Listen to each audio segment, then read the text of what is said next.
प्राचीन काल में भद्रावती नामक एक सुंदर राज्य था, जहाँ सुकेतुमान नाम के धर्मप्रिय राजा राज्य करते थे। उनकी पत्नी रानी शैब्या अत्यंत सुशील नारी थी, पर राजा और रानी को सिर्फ एक ही दुख था कि उनका कोई पुत्र नहीं था।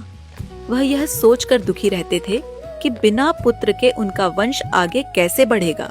एक दिन अत्यंत दुखी होकर राजा बिना किसी को बताए अपने घोड़े पर सवार होकर अकेले घने जंगल की ओर चले गए। वहां विभिन्न पशु पक्षियों को अपने परिवारों के साथ विहार करते देख वे और अधिक दुखी हो गए। भूख प्यास से व्याकुल होकर राजा जंगल के अंदर गए और वहां उन्होंने एक सुंदर तालाब देखा। तालाब के किनारे पर अनेक ऋषियों और तपस्वियों के आश्रम बने हुए थे। राजा ने विनम्रता पूर्वक ऋषियों को प्रणाम किया।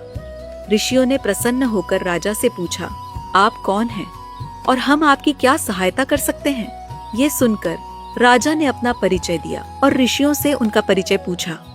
ऋषियों ने कहा, हे राजन, हमें विश्व के 10 पुत्र विश्वदेव के नाम से जाना जाता है। हमारे नाम वासु, सत्य, क्रतु, दक्ष, काल, काम, धृति, पुरूरवा, माधव, कुरु हैं।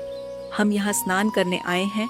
कुछ ही समय में माघ मास प्रारंभ हो जाएगा और आज अत्यंत पवित्र पुत्रदा एकादशी है।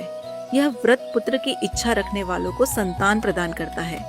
यह सुनते ही राजा ने कहा, हे ऋषिगण, मैं लंबे समय से पुत्र प्राप्ति के लिए प्रयासरत हूँ। कृपया आप मेरा मार्गदर्शन करें कि किस प्रकार मैं इस एकादशी का पालन कर सकता हूँ। विश्व देवों ने राजा को संपूर्ण विधि बताई। राजा ने ऋषियों के साथ अत्यंत भक्ति से एकादशी का व्रत किया और द्वादशी के दिन निर्धारित समय पर पारण किया। फिर ऋषियों को दान देकर अपने राज्य लौट आए।